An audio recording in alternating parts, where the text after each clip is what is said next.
Hi, I'm Dana Hawkins, and I'm a woman with breast cancer. I've got two different kinds, grade 3, and I'm in the process of finishing a 12-month chemo regimen. And I will have a couple more procedures after that. Now, when you hear the word cancer, it's just a big, ugly, scary word. And fear, anxiety, illness, all of that is what comes to mind, and it is all of that. But for me, I have found along the way, there's been a lot of humor, a lot of things that have been funny. So if you are a woman who is in my situation now, or you've been in this situation, or you know somebody who has cancer, my goal with this video is to make you laugh and offer you just a little bit of comfort. And if you like what you see, please share it. I want to get this out to as many women in this battle as we can. I don't normally speak about body parts in mixed company. I'm a Christian, so if you're a man and you think this will make you uncomfortable, you probably don't want to watch any further. But other than that, let's have fun. Hey, girls. Thank you, ladies, for showing up for me. Yes. Okay, so now, normally when we talk about cancer or you hear the word cancer, it just brings up ugly. It brings up all of our anxieties, it brings up illness, it brings up all of that. And it did for me. When I found out that I was going to need a year of chemo, I was devastated to think of being sick for that long. But God ended up really encouraging me through my journey, and maybe it's because I'm crooked and backwards, that I see some of this in a really insane way. So I thought I'd share it with you, okay? Okay, so the first time I go to get my biopsy, now I've wrapped my head around the fact that I have cancer, so I'm relaxed in this. And so I go in the room, and the doctor, okay, pretend this is the table, I'm flat. They have you turn on your side and put your arm up, right? So he's going to cut and sew and whatever. And then you have a nurse here holding your hand, talking nonsense, soothing words, making sure you're okay. And, you know, we're talking about nothing that makes sense. So then he goes, okay, sit up. So I sit up in my lovely paper towel robe, you know, time to be modest now. And so the doctor's going, you know, Dana, I really want to discourage you from getting a double mastectomy. These are not pretty boobs. This is, you know, on and on medically. And so I flashed him. And I said, really, do you think there's any woman living who would miss this pair of girls? I'm just saying. I'm aware, it's okay. I'm aware that most women do not scooch their nipples out of the way to button their pants. So, the one perk I get out of this whole deal is a new pair of girls. Poor doctor, the nurse is cracking up. The poor doctor is beet red. He's like, Mrs. Hawkins, I'm gonna need to leave the room. I don't know what to do with you. It was funny. I mean, you know, at this point, I don't know, my mind's backwards, like I said. So what you do is you go from there to a plastic surgeon, because they, you know, both surgeons are going to be in there at once. They have to figure out what's going on. So I get into the plastic surgeon's office, and there's this, looks like a clock on the floor. So we have, you know, 12, 2, whatever, and you have to stand there like this, bare, from the waist up. Not uncomfortable at all. And so the doctor is going to need to take pictures. So they're giving you these directions, you know, he goes, okay, stand there and just follow my direction on the clock. So, okay, hands on your side. 12 o'clock, 2 o'clock, hands in front of you. 4 o'clock, hands behind you. 2 and 3, second warrior. Namaste. It's like, put your left leg in, or it felt like, you know, 1, Maka 2, Maka 3, Macarena. I didn't know what I was doing. So you have to do all this stuff, and I'm so horrified. Okay, and then, the nurse is in the corner taking pictures like, you know, yes, hold it, there, lean, more forward, 1 arm, 2 arms. I was like, what am I doing? I was in some kind of freak show photo shoot. I don't know what was happening. And so you had to do it. So, of course, I acted a fool because it's me, and I started cracking up about the whole thing. So you do all that to get to your mastectomy. So I get to the mastectomy. Now, obviously, that day is terrifying. There's just no way around it. You know you're there. You know in an hour or two you're going to lose a breast. And so the pre-op, there's a lot going on. Doctor's in and out. Brian's kind of asleep in the corner over there. So finally, my doctor comes in. I have to show you. Okay, so my doctor comes in. Girls, we sit like this. Or we sit like this. Often we sit like this. Men don't sit like that. Men sit like this.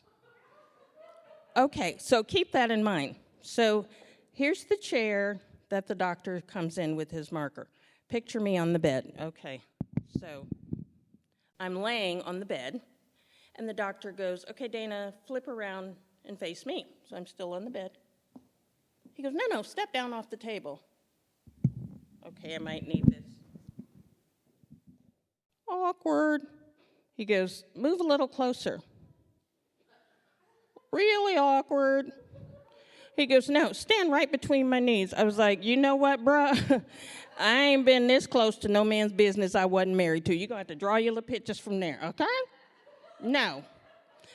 And so, okay, think about it. In any other situation the world over, this man would be going to jail.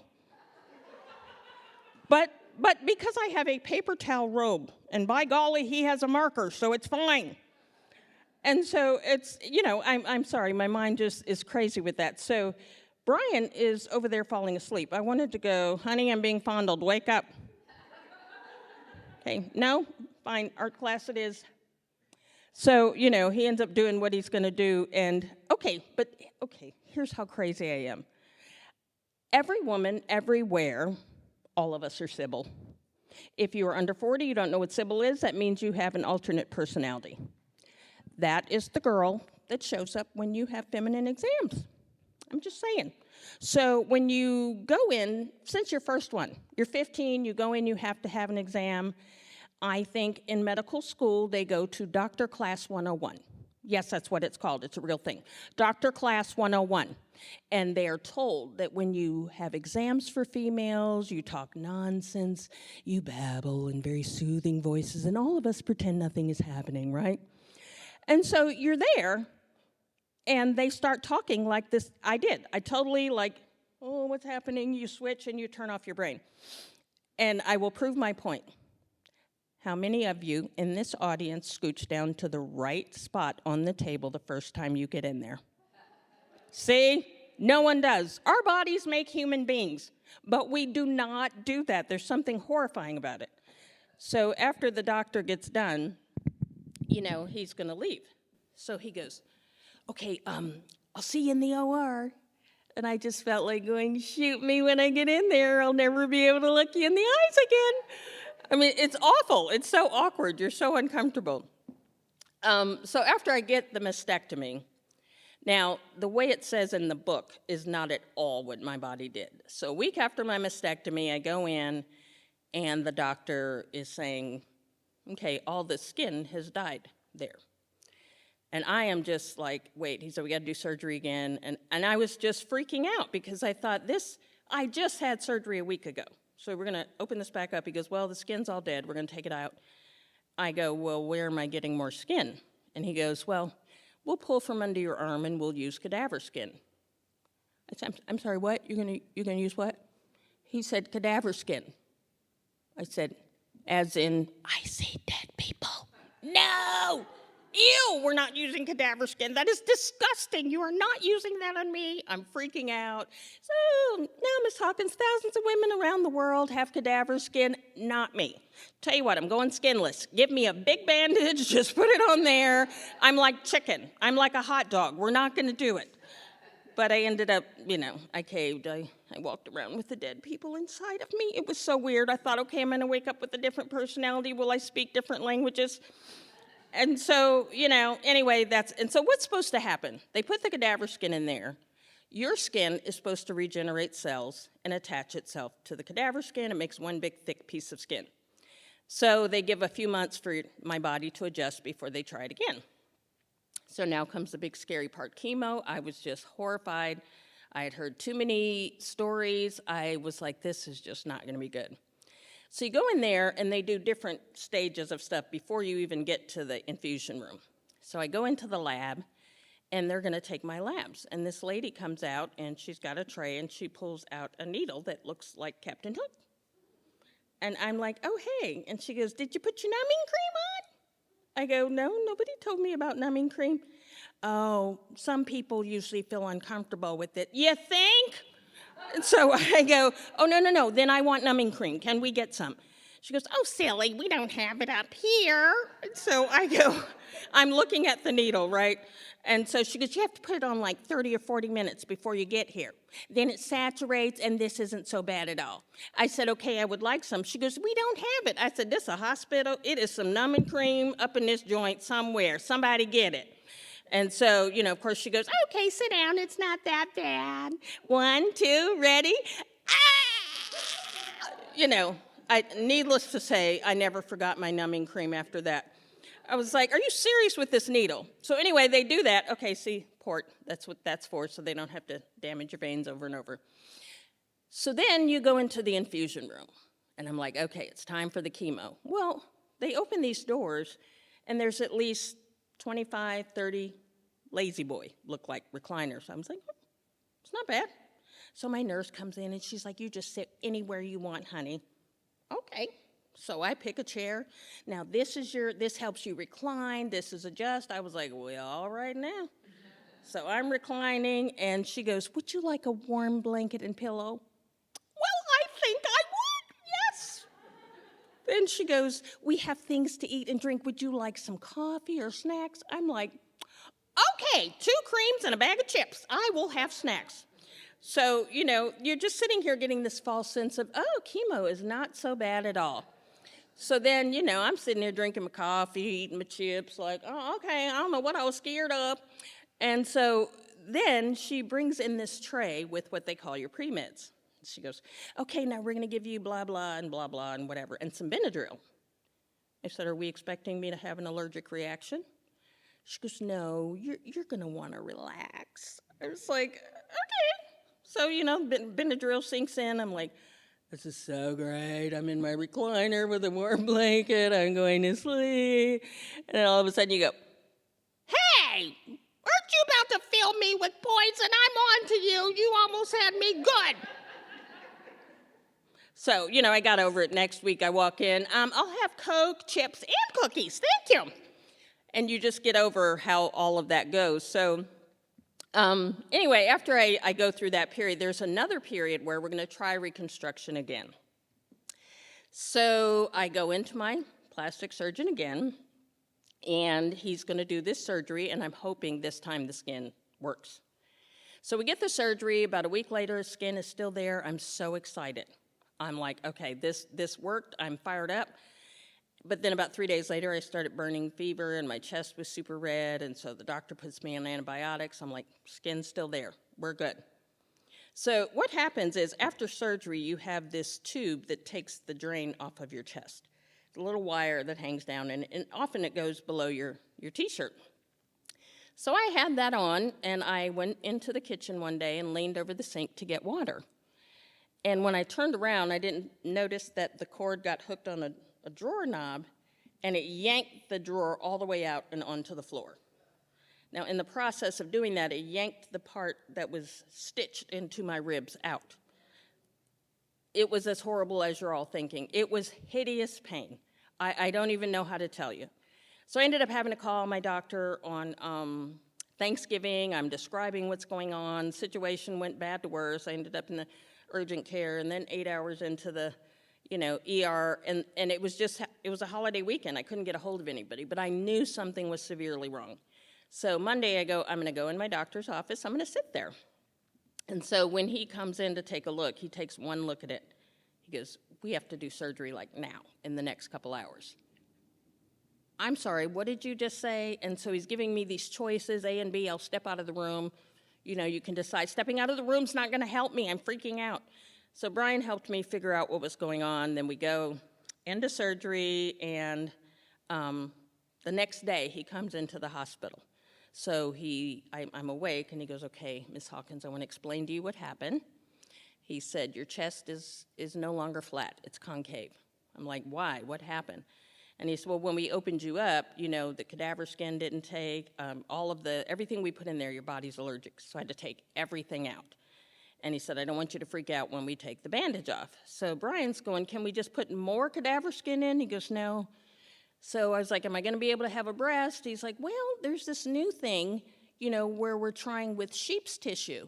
And he starts going into it, and I started cracking up. He goes, What? I said, you did not just say to me, we are all undead people, Dana, but here's a lovely sheep pen. You pick, black, white, speckled, we'll make you a boob. I was like, no, no sheep's boob, no. It's a bad idea.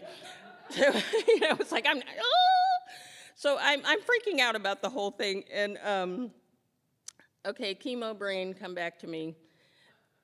Hello. Okay, so hey, how are you? Talk amongst yourselves, right? So anyway, with the sheep's, that's what it was. So he was talking about the sheep's boob, and I go, okay, I'm so not doing that. But then on the other hand, I just had to prove my point. I said, I told y'all not to put the little dead people in there in the first place, didn't I?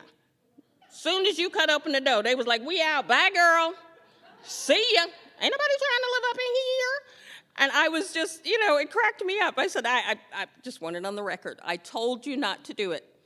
But we did it, So beginning of this year, this part is easier.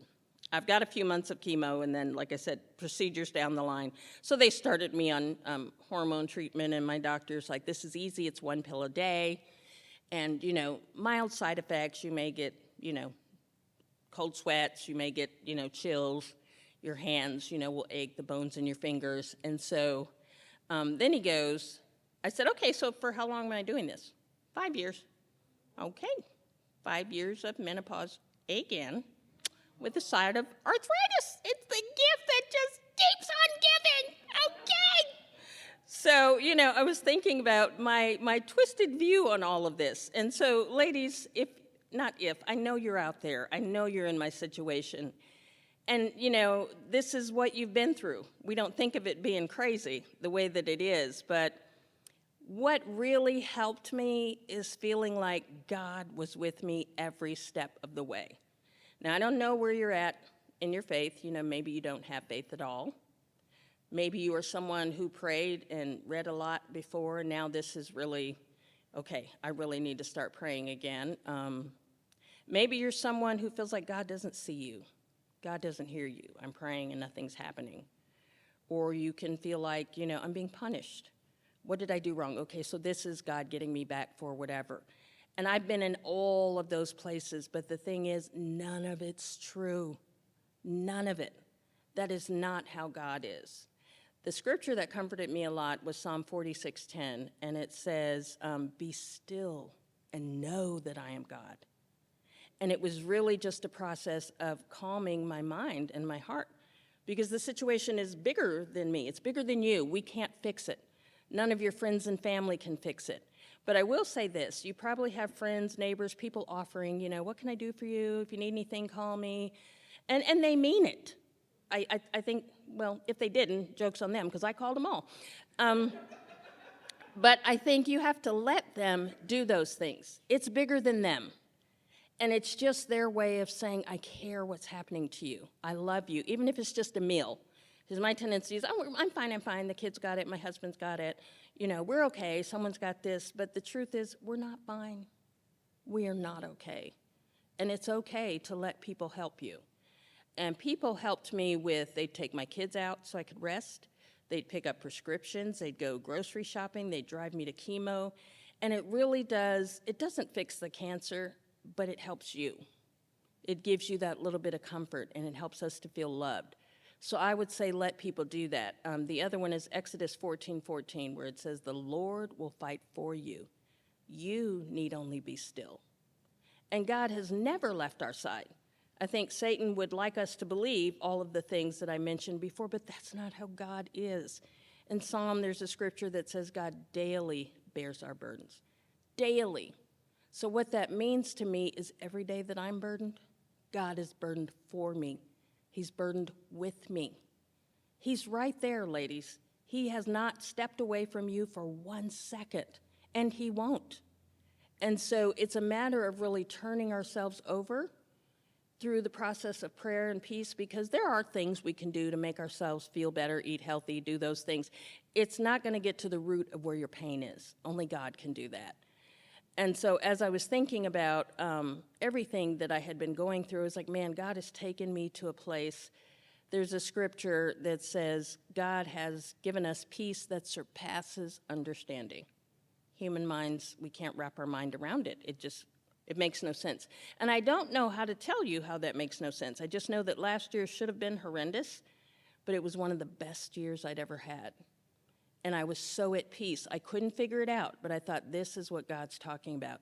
That peace that you can't name, you can't get your hands on. And so I don't want you to be feeling alone. I don't want you to focus just on the pain and the heartache and the surgeries and the illness and living in the bathroom and not getting sleep. All of that is awful. But if I just made you laugh for a few minutes, then I'm glad. I want you to feel like you can reach out. God is there. We don't see him. He's there. He's an ever-present Lord. He doesn't disappear at all. And so where my heart is, what I'm wishing for you all is full and complete recovery, that you get on the other side of this. For you ladies that have already come through, you're who we're looking at. You're who give us hope that we can make it to the other side of this. Or if you just know anybody who's battling any kind of cancer, I wish you wellness. I wish you wholeness. And most of all, I wish you peace. Thanks for watching.